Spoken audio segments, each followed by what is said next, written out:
So last night we explained in great detail how the abusively biased left-wing press is doing you, the American people, such a great disservice by not telling you the truth, by having an agenda, and in turn, they have created what I called last night a massive informational crisis.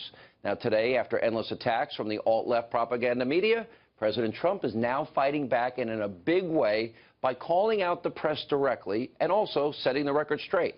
Take a look. I'm making this presentation directly to the American people with the media present, which is an honor to have you. This morning, because many of our nation's reporters and folks will not tell you the truth and will not treat the wonderful people of our country with the respect that they deserve. The press has become so dishonest that if we don't talk about it, we are doing a tremendous disservice to the American people. Tremendous disservice. We have to talk about it to find out what's going on, because the press honestly is out of control. The level of dishonesty is out of control. I'll tell you something. I'll be honest, because I sort of enjoy this back and forth, and I guess I have all my life, but I've never seen more dishonest media than, frankly, the political media. I thought the financial media was much better, much more honest. There's nobody I have more respect for, well, maybe a little bit, but than reporters, than good reporters. It's very important to me, and especially in this position. It's very important. I don't mind bad stories. I can handle a bad story better than anybody, as long as it's true. And, you know, over a course of time, I'll make mistakes, and you'll write badly, and I'm okay with that.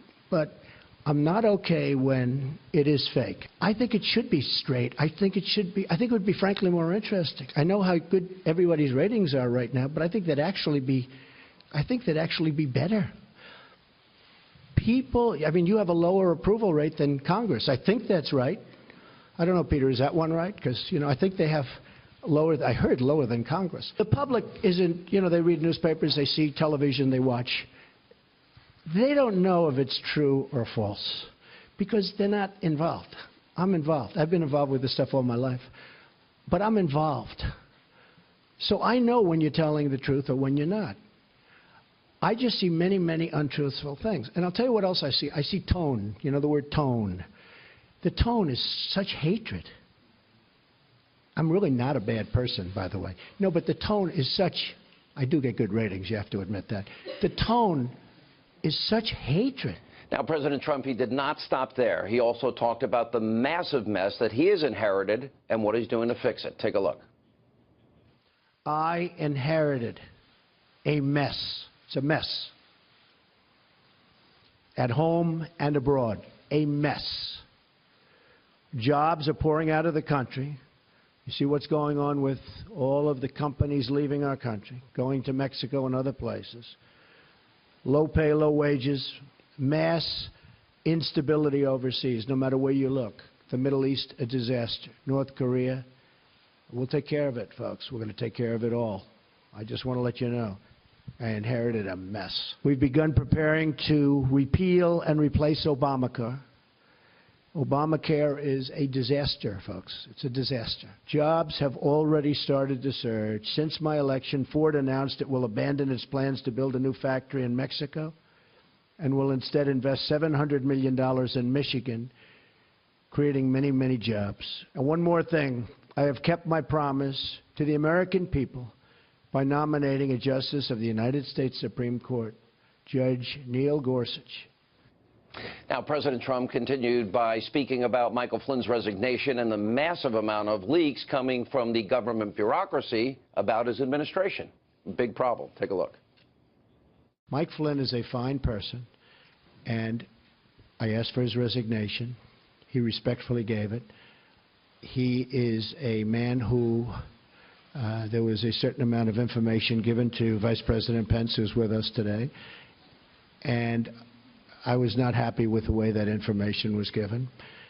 He didn't have to do that because what he did wasn't wrong. What he did in terms of the information he saw, what was wrong was the way that other people, including yourselves in this room, were given that information. Because that was classified information that was given illegally. That's the real problem. And, you know, you can talk all you want about Russia, which was all a, fake news fabricated deal to try and make up for the loss of the Democrats, and the press plays right into it. How does the press get this information that's classified? How do they do it? You know why? Because it's an illegal process, and the press should be ashamed of themselves.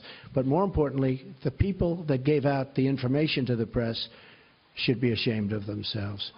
Now, President Trump also addressed Russia after fake news, hit pieces insinuated that he may have direct ties to the country. Watch this. The Daily New York Times wrote a big, long front-page story yesterday, and it was very much discredited, as you know. It's a joke. And the people mentioned the story. I noticed they were on television today saying they never even spoke to Russia. So the three people that they talked about all totally deny it. And I can tell you, speaking for myself, I own nothing in Russia. I have no loans in Russia. I don't have any deals in Russia. President Putin called me up very nicely to congratulate me on the win of the election. He then called me up extremely nicely to congratulate me on the inauguration, which was terrific. But so did many other leaders, almost all other leaders from almost all other countries. So that's the extent. Russia is fake news. This is fake news put out by the media. The whole Russian thing, that's a ruse. That's a ruse. And by the way, it would be great if we could get along with Russia, just so you understand that. Hillary Clinton did a reset. Remember, with the stupid plastic button that made us all look like a bunch of jerks? Here, take a look. He looked at her like, what the hell is she doing with that cheap plastic button? I would love to be able to get along with Russia. Now, you've had a lot of presidents that haven't taken that tack.